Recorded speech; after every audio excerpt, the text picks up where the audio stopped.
দীর্ঘ ১৭ বছরের নির্বাসিত জীবন শেষে দেশে ফিরলেন বিএনপির ভারপ্রাপ্ত চেয়ারম্যান তারেক রহমানের স্ত্রী ডক্টর জোবাইদা রহমান। ১/১১-র পরিবর্তিত পরিস্থিতিতে স্বামী সন্তানকে নিয়ে দেশ ছাড়তে বাধ্য হন তিনি। স্বৈরাচার শেখ হাসিনার রোষানলের শিকার হয়ে ডক্টর জোবাইদা সরকারি চাকুরি থেকে বরখাস্ত হন। মামলার বেড়াজালে ফিরতে পারেননি নিজ মাতৃভূমিতেও। রাজনীতি থেকে দূরে রাখতেই তাকে দেশে ফিরতে দেয়া হয়নি বলে জানান স্থায়ী কমিটির সদস্য ডক্টর AZM জাহিদ হোসেন। তার নির্বাসন জীবনের অবসানের কিছু অংশ তুলে ধরছেন জাহিদ রহমান। শাশুড়ি বেগম খালেদা জিয়ার সঙ্গে ১৭ বছর পর দেশে ফিরলেন ডাক্তার জোবাইদা রহমান। সাধারণ গৃহবধূ হয়েও রাজনৈতিক নির্বাসনে ছিলেন তিনি। বেগম জিয়ার সহযাত্রী জোবাইদার চেহারায় দীর্ঘ যাত্রার কোনো ক্লান্তি ছিল না।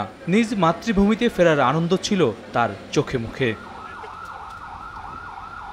ফখরুদ্দিনের নেতৃত্বাধীন তত্ত্বাবধায়ক সরকারের আমলে সংকটময় মুহূর্তে ২০০৮-এর ১১ সেপ্টেম্বর স্বামী তারেক রহমান ও মেয়ে জাইমা রহমানকে নিয়ে ঢাকা ছাড়তে বাধ্য হন ডাক্তার জোবাইদা।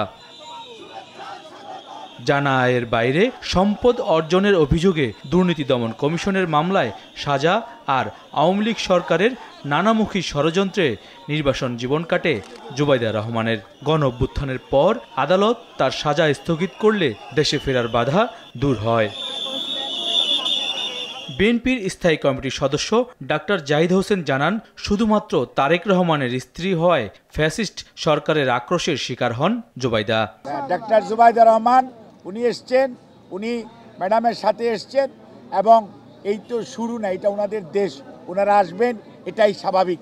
আসতে দেওয়া হয় নাই, সেজন্য আসতে পারে নাই। কাজেই এখন আর আপনি সময় বলে দিবে যে উনি কয়েকদিন থাকবেন, তবে স্বাভাবিকভাবেই ওনার স্বামী অর্থাৎ জনাব তারেক রহমান ওখানে আছেন, ওনার মেয়ে ওখানে আছে, ওখানে আবার কয়েকদিনের মধ্যে আবার যাবেন। ১৯৭২ সালের ১৮ মে সিলেটের এক সম্ভ্রান্ত পরিবারে জন্মগ্রহণ করেন জোবাইদা। বাবা মায়ের আগ্রহে ভর্তি হন ঢাকা মেডিকেল কলেজে। ১৯৯৫ সালে BCS স্বাস্থ্য পরীক্ষায় প্রথম স্থান অর্জনের মধ্য দিয়ে সরকারি চিকিৎসক হিসেবে কর্মজীবন শুরু করেন তিনি। ১৯৯৪ সালের ৩ ফেব্রুয়ারি তারেক রহমানের সঙ্গে বিয়ে হয় জোবাইদা রহমানের। জাহিদ রহমান, RTV, ঢাকা।